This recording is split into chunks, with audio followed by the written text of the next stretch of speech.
We're here with Christian Daes, who is the Chief Operating Officer of Tecnoglass. Is that correct? Yes, sir. Thank you. First of all, thank you for your time. It's an honor to speak with you. We'd like to cover several themes. We'd like to talk about Tecnoglass, the success that you've had to date, the plans that you have, especially those plans for vertical integration, those plans for expansion into the U.S. and other markets. And then we'd like to talk about the particular challenges. Tecnoglass obviously is a success story here in Colombia. It's a manufacturer in a country that is not known for export-oriented manufacturing.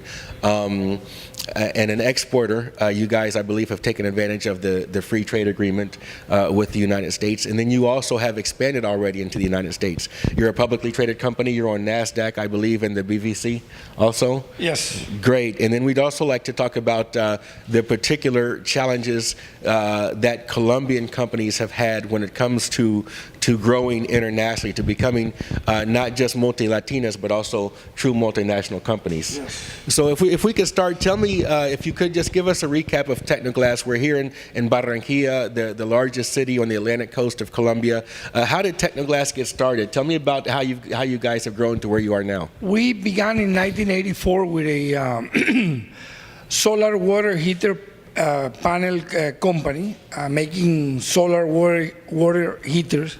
But then soon after we started the company, natural gas came in pipes in Barranquilla, and obviously the natural gas people began to distribute the natural gas heaters for water at a very low price and financed to 12 or 24 months to incentive people for using natural gas. So obviously we had our first crisis there. We were using glass and aluminum to make the solar water heaters. So we decided that maybe making aluminum windows would be a good deal. We began making aluminum windows. We began to grow the company. By 1990, we were doing a couple of $1 million in sales. By 1994, we were already doing $15 million, and we were already a national company selling in Bogota, Medellin, Cali, Cartagena, La Guajira, Santa Marta. So we were buying a lot of glass. We decided to put our own tempering facility, which the name of the company was Tecnoglass at the time, because the window company at the beginning, the name is Energía Solar. So Tecnoglass started as a company to supply the glass to Energía Solar. When we finished the plant that was ready to start in 1995, Colombia was in the middle of a construction crisis. Crisis has always chased our path or our future, which is good because every time we have had a crisis, we have become a much better company. We began to, since we didn't have anybody to sell the glass to, because Colombia was in a construction crisis, we went to the U.S. to try to open market, and we found the perfect partner in the U.S. called RC Aluminum, Mr. Raúl Casares. We started making glass for him, and we did the first job, and then he saw the quality of our products, and he began to expand, to buy more from us. Then we told him that why wouldn't he send me the aluminum, and I would cut the aluminum, assemble his windows, and put my glass in and ship it to the U.S., which he agreed on, and we started with a job in 1997, and we began to develop the business over the years. In the year 2000, the hurricane law that passed in Miami-Dade County obligated everybody to use hurricane-proof glass. We were ready to invest in the new laminating facility. We expanded 5 times in the next 5 years. Our sales were up to $50 million by 2006. And we decided that it was time to establish our own aluminum company, to continue with our vertical integration. When we had the aluminum factory ready in 2007, the U.S. was in the middle of a crisis. We used to sell 90% of our production to the U.S. and 10% to Colombia. So we had to come out with new products for Colombia and for Panama, and we were able to grow from $50 million in sales to $120 million by the time the crisis was over in the U.S. So that means that the crisis helped us really grow and expand our sales into other markets that we were not selling before. Then in 2013, we decided to go into the NASDAQ market, and the reason why we did so was because we felt that the only way to really expand in the U.S. was by we were playing local in Miami, but it wasn't so easy to sell in New York or in Ohio or in Chicago or in Los Angeles, because people said, but who are you? How do I know that you're going to deliver? So when we entered the NASDAQ market, the stock market, we had that in mind, and it paid off because we were doing 120 million, and today we are going to be approximately 350 million in sales, which means that it helped the purpose. 2015, we started with our own soft coat facility, and we plan to continue our vertical integration throughout the industry. For example, what we did now with GMP, buying GMP, because we want to install our products also in the US. So we are only missing now the flow glass facility to produce our own glass. So that's interesting, and I remember when you were in Medellin recently, I was at a talk that you gave, and you talked about how difficult it was to break into the U.S. market. There were people that you talked to that really didn't want to trust you, and they had never thought about Colombia as an exporter of glass. And when you shipped them glass and they measured the quality, that they would even probably check it more stringently than if they had bought it domestically. How hard has it been to overcome at least any initial perceptions with people not thinking of Colombia as a traditional export manufacturing source? It's very difficult to the U.S., even though it's full of all nationalities, getting a product from Colombia that is not a traditional product like windows and glass to the U.S. market was the most difficult thing that we have ever done. There is an ASTM standard that you have to follow for quality in glass, and when we got to the U.S., the standard was not being used to check our glass, but the standard says that you should check the glass 3 meters or 9 feet away from the glass, and if you don't see the defect is not there. And our glass was being looked at from 3 inches with a magnifying glass to see if they could find anything. So that teaches us to be even better, to make an even better product and become a stronger company quality-wise. And that's why we have the best quality in the industry. That's why our slogan is the power of quality. That taught us a lesson to be the best.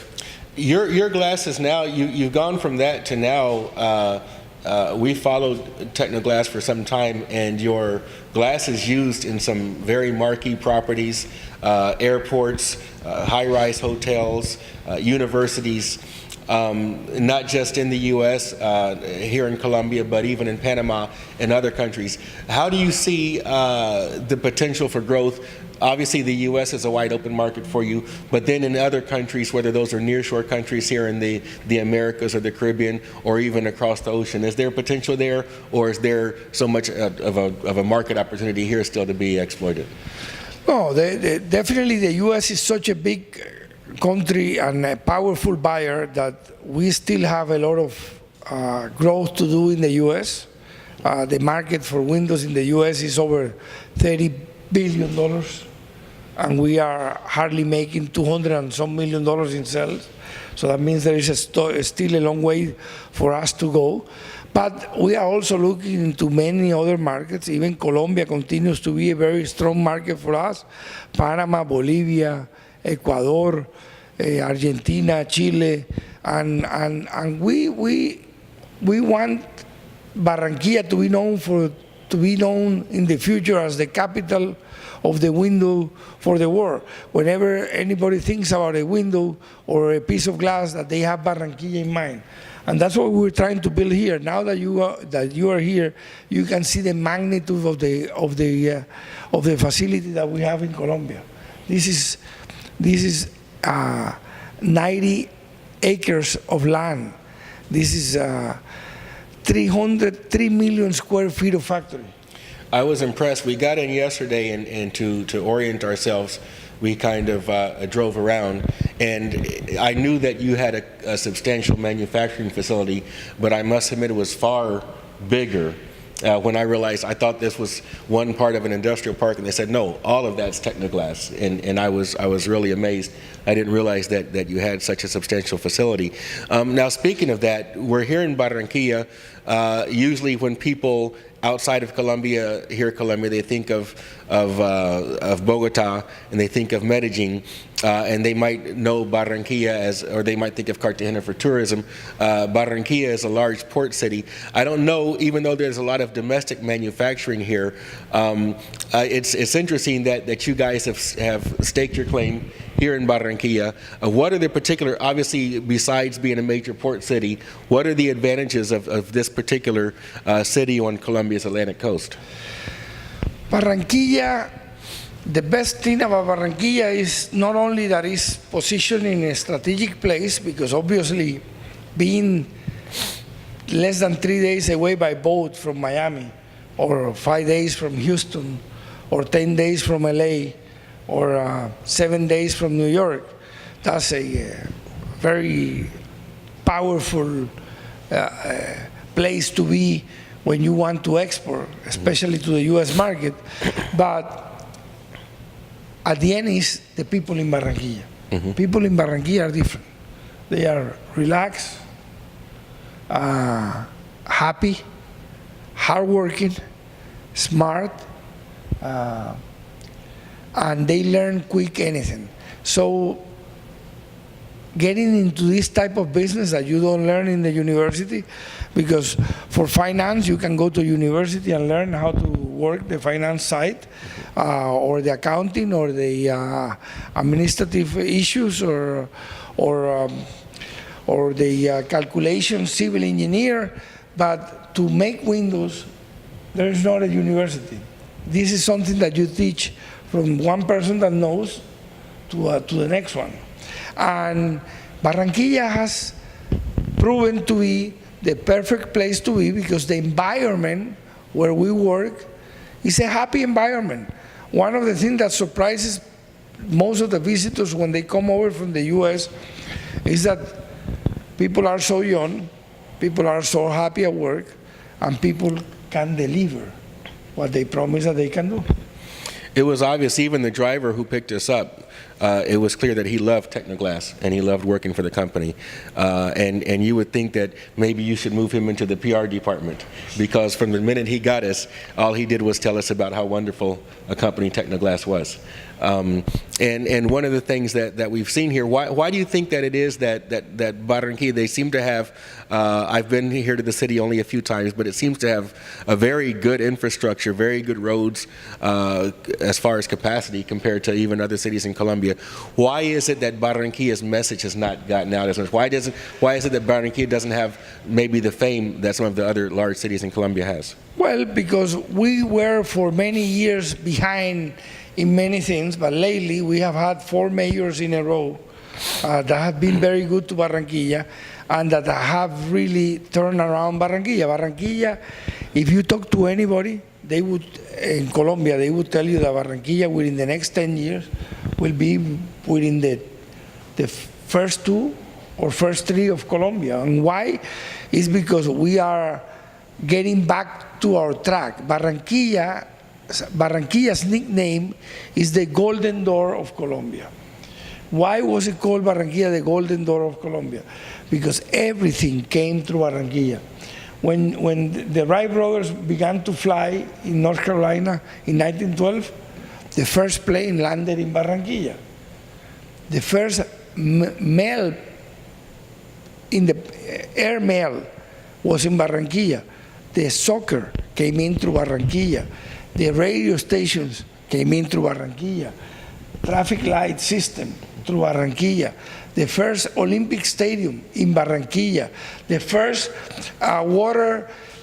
public water treatment plant was in Barranquilla. Barranquilla was like the place where Colombia, everything, el desarrollo, the development of Colombia came in through Barranquilla. But then we had a problem. We had a guy who was very industrious, Julio Mario Santo Domingo, and he had the beer company, he had the Aluminio Reynolds, he had 20 companies in Barranquilla. Mm-hmm. But then he decided to move to Bogota.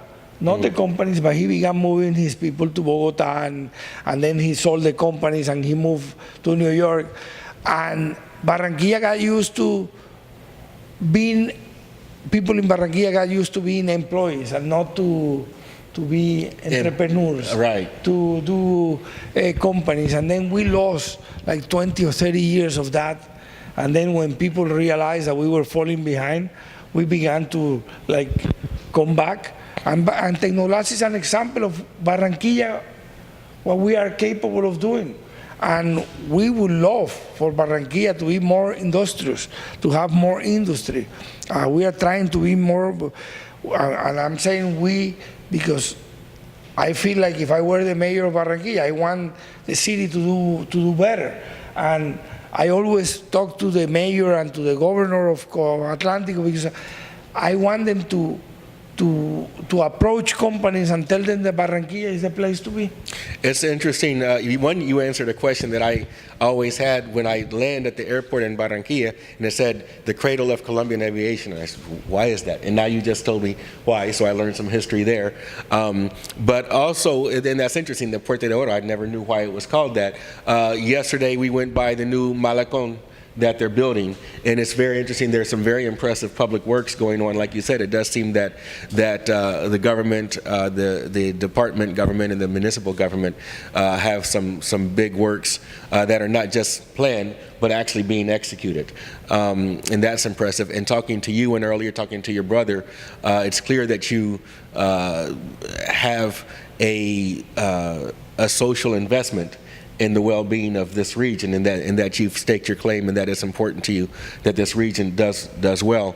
Are there other major companies that are headquartered here in the Barranquilla region that might be export-oriented? Well, the headquarters, if you see of the main 4 companies of Colombia, mm-hmm. they had the headquarters originally in Barranquilla.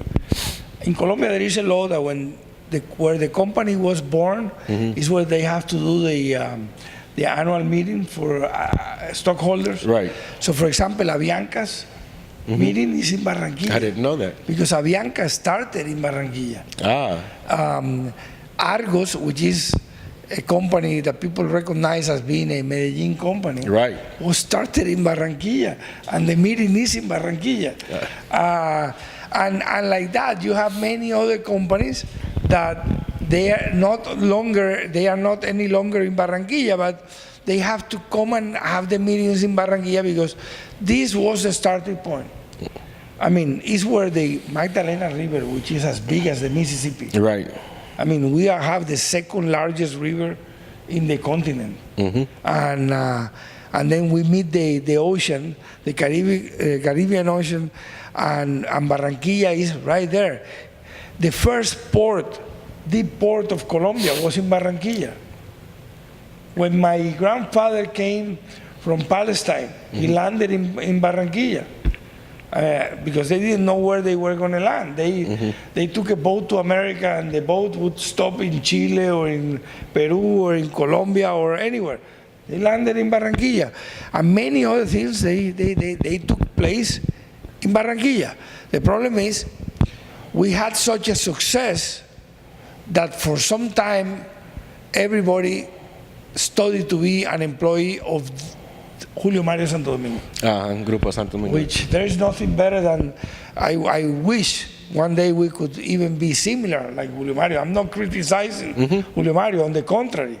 I'm saying that we were not more in the entrepreneur side because people had him as the God, and all the companies were his, and everybody was going to school to work for him. Right. So when he left Colombia, we were missing our father here. The and there was nobody doing any companies or any developments or anything in Barranquilla, and then the public side was not helping. Finally, we got the story together. We are right back on track. We have had this mayor now, Alejandro Char, twice, one time in 2008 and now for the second term. And he has been so good for the city that we are back right on track. I mean, we will be back. Great. So Tecnoglass has come a long way since manufacturing solar water heaters.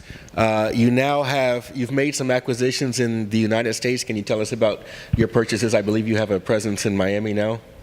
We purchased ES Window LLC, and we purchased GMP because we want to install and to distribute our products directly, go all the way from one side to the next, doing everything ourselves.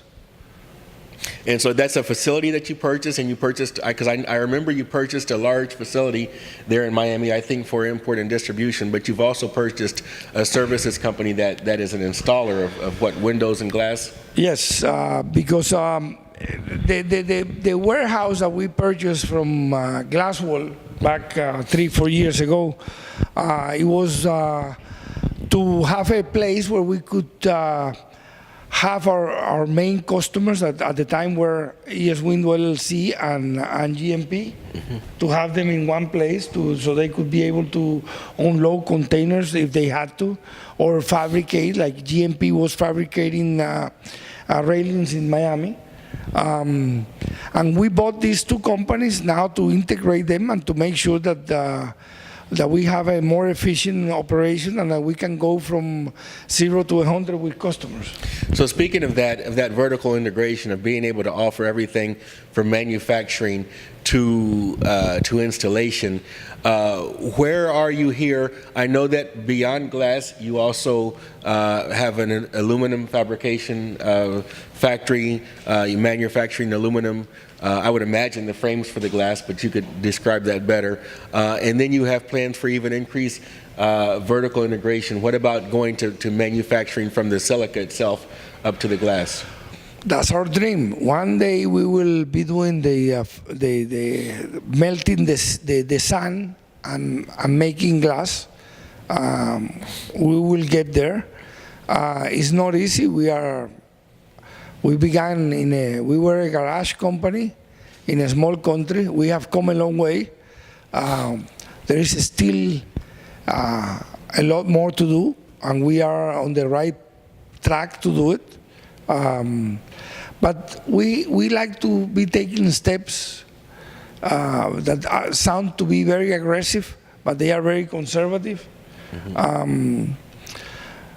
When we started, for example, our aluminum plant, for 2 years we were not making any profit, but it paid off afterwards. So when we design and when we make acquisitions in Tecnoglass, we never plan for the short term, but for the long run. We are always thinking of 5-10 years from today. You have to remember that we are the only glass company of this size that is managed by the owners. So what makes us different than being a CEO that they hire for a company? That my term here is a life term. Right. I don't show results quarter after quarter to make anybody happy. I plan for the long run. And maybe the results today are not as good, but I'm planning the future. I am building the future. I am planting the future. So this is basically the way we are planning in Tecnoglass, that one day we will close the loop and do our own flow glass. I think that allows you to also, and one of the things that seems to be important here is the corporate culture, the well-being of the employees. I know that you all have a foundation. I know that you provide a lot of things, and I would imagine it would be more difficult to do that if you had, say, private equity owners who were looking at a 2 or 3 year time frame to cash out, versus looking at the long range and the strategy of the company for the next 20, 50 years or the next generation? First of all, to us, there is nothing more important in life than our employees. We want to make sure that the wealth of the company is distributed between the employees, that they do good, that they grow with the company, that they become better in their lives, and that they can give their families a better being. Tecnoglass, for example, has we pay for the university for 190 sons or wives or employees at the university. Wow. Right now. And any university that they want to go into, that they can get accepted to. And we also have this program to fix employees' house. We give them an amount of money to fix their houses, because most of the people here that they make, some people they make $350 a month or $400 a month, and they never have the opportunity to have a better looking place. And we go into the house and we rebuild it inside. Some people are so poor that they don't even have a floor. Right. So we make sure we put tile, that we put the bath enclosure, that we do the kitchen, because that's what we want to do for our employees. And we have many other programs that we have here. We help them with their health, medicines, transportation, school, anything that we can do for our employees, we will. And we not only measure the company by the amount of EBITDA that we do, but how happy our employees are. Impressive.